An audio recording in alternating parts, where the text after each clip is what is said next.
Hey, true believers. Chris Mack coming at you today with Dark Knight's Death Metal, Robin King #1. And that feels like a mouthful.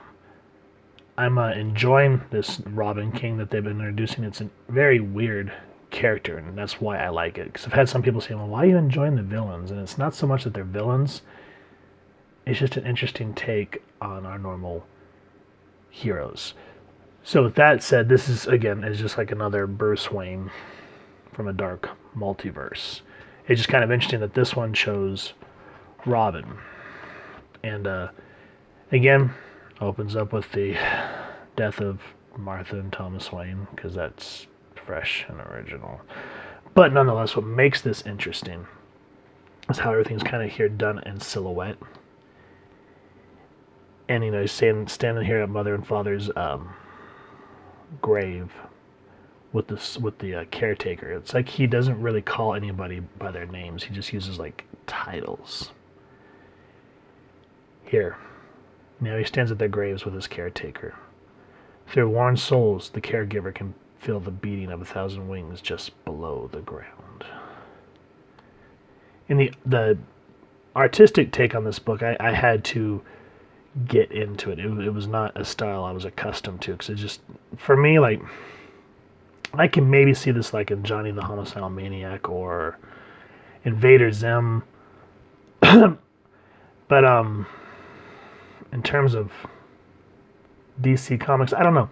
It's an interesting take, so at least it's something different. Now, as we're talking about how the caregiver can feel the beating of 1,000 wings underneath his feet, you're thinking, okay, he's going to become a bat, blah, blah, blah. But here's where things get different. Frantic, screeching things circling pitch black darkness. He thinks about reaching out, but instead he turns away. And when he does, the boy hears it. A robin singing in a nearby tree. How free, the bird sounds. How happy. Its song goes, cheer, cheer, cheer.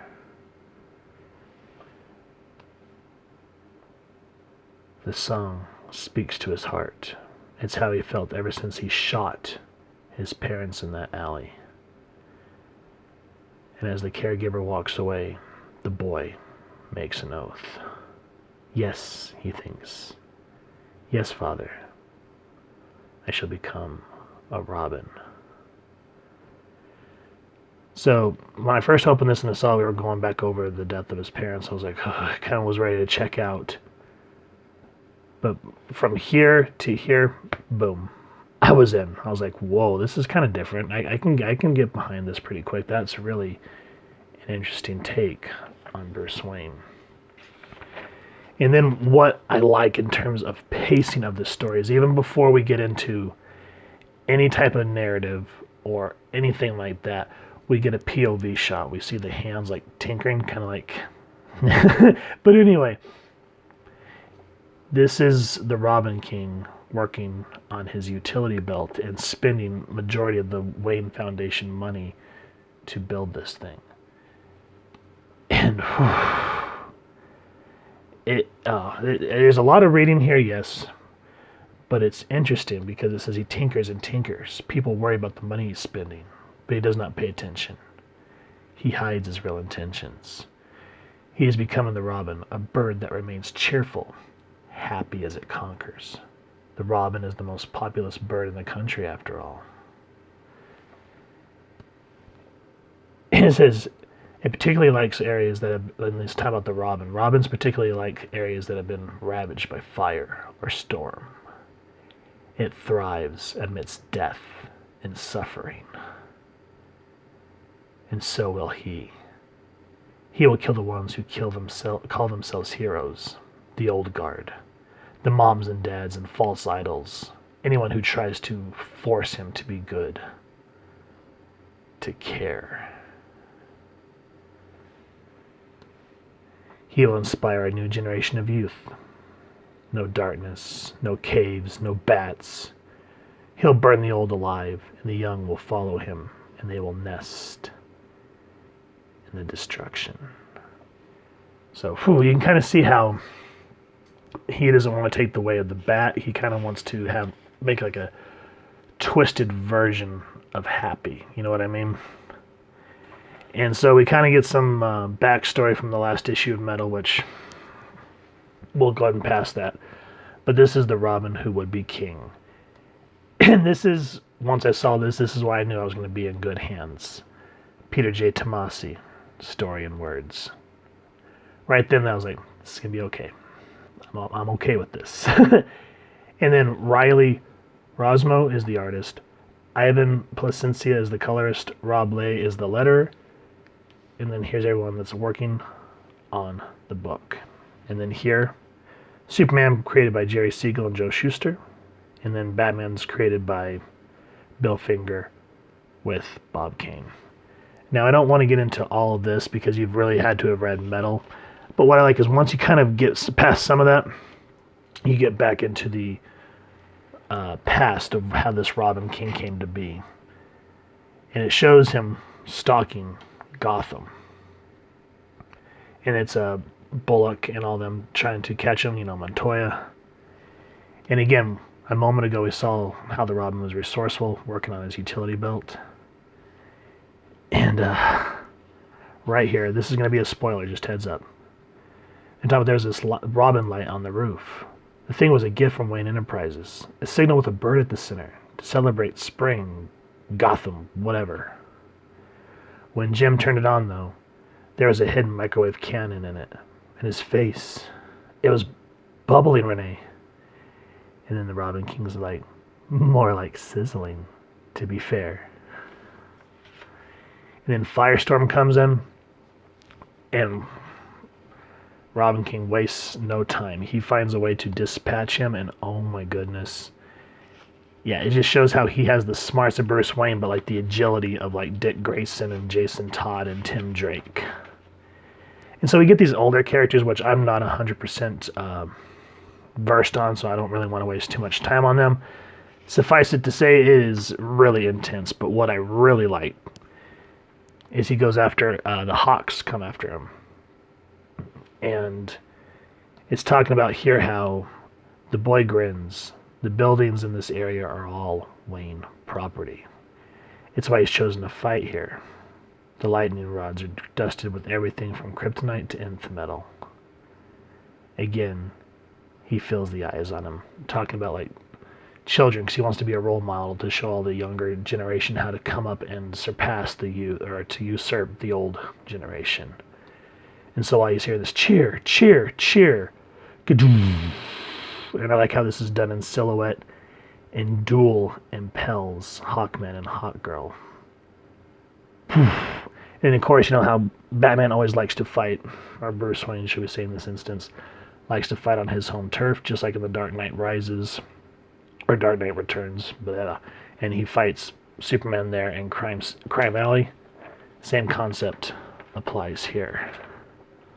And so, I don't want, without giving away too much context, you can see that he's really, really twisted. It's like you can feel little faces pressing against windows, breath fogging up glass. Right on time, his sensor goes off. Something big and powerful is approaching. Fast. Superman. Wonder Woman. But, no. It's the Batman who laughs. And so he comes to recruit him. And then we jump back to the main plot of what happened in the fallout of Metal.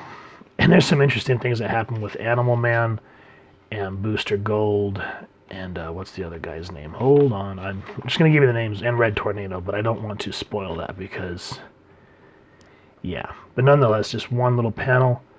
Ugh, eaten alive, just not something I want to think about. And then we go back, and the Batman Who Laughs talk about we're on what used to be my universe, where I conquered it. And he's like, I understand what you're trying to do. You're young.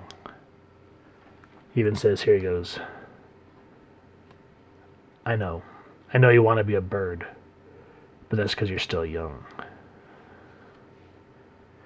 You want to inspire others to follow you. But it never works, son.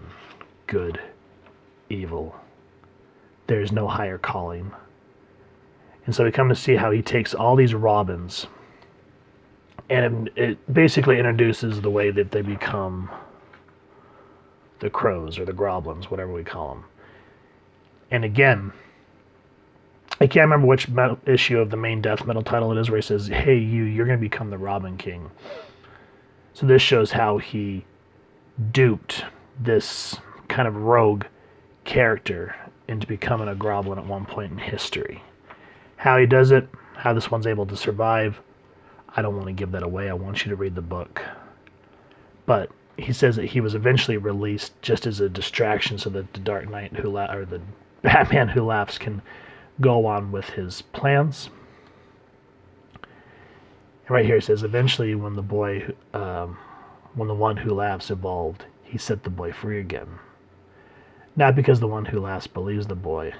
On the contrary, the boy can feel his ridicule. No, he set the boy free as a distraction, as a weapon. In the end, the one who laughs is no different than the boy's parents, or the caregiver at the grave, or the heroes. And so we go back to the main, what's going on in Metal. And just like Bruce Wayne, he finds different rings to take out the main Trinity. And it's just boom, boom, boom. And this is an ad that no one cares about.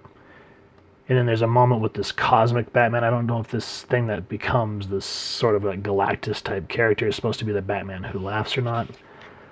But I do want to, without giving out any type of context, there's this thing about cheer, cheer, cheer. It's kind of like the antithesis of the crow, crow, crow. So it's like we have these two fighting factions of the Batman Who Laughs and this Robin King. So it's a really interesting way, and especially what happens here, why this Robin is smiling. Very twisted, dark story. So I would highly suggest to pick up this book. There is also a follow-up story that I like that follows The Outsiders with this Batman called Quietus, and this is called The Quiet Ones. But I don't want to give this story away. It's really interesting with this Omeglon. I feel like one of those big blue monsters from Rick and Morty when I say that. But it's a mixture of 3 particular characters. And yeah, just another interesting one, which I liked. I liked that little follow-up story. It was really cool. Now, overall, I did enjoy this story. The artwork for me, I don't know. It's nice. I'm not gonna kick it, especially when he starts getting to like the fights and whatnot. But I kind of feel like for a scary story that maybe that's just me. Like I kind of wished in the sense that this was Tomasi and Gleason. I guess that's just me though, and that's the team that I like. But it was welcome. It was a different take, and with every book you always want to kind of have a different artist's rendition. So not too bad, but again, it felt a little too, I don't know, good horror. Like for example, like Bill Sienkiewicz when he did the Demon Bear story, where the artwork was kind of surreal, that added. For me, certain panels I feel take away. Like here, it feels a little too cartoony. I mean, it's interesting, it's nice looking, but I mean, look at the way he grins right here. I just feel like color him green and we got Zim or something like that.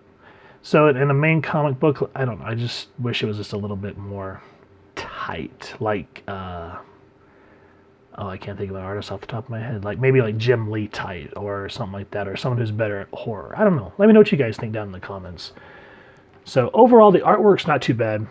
The story was entertaining because it shows that this guy is definitely like a 180 of the Batman Who Laughs, and the same with our main Bruce Wayne, because he is just twisted and so far gone. But yeah, with that said, I absolutely enjoyed it. I would suggest definitely picking this up and reading it. If you have, please make sure to support your local comic shop. If you've enjoyed this review, we really would appreciate it if you take a moment to hit like, and if you wouldn't mind sharing the video around. It helps the club channel more than you could possibly know. And if you wouldn't mind hitting that fancy little Robin Crow bell next to subscribe. That way, as we continue to upload content, you guys get notified.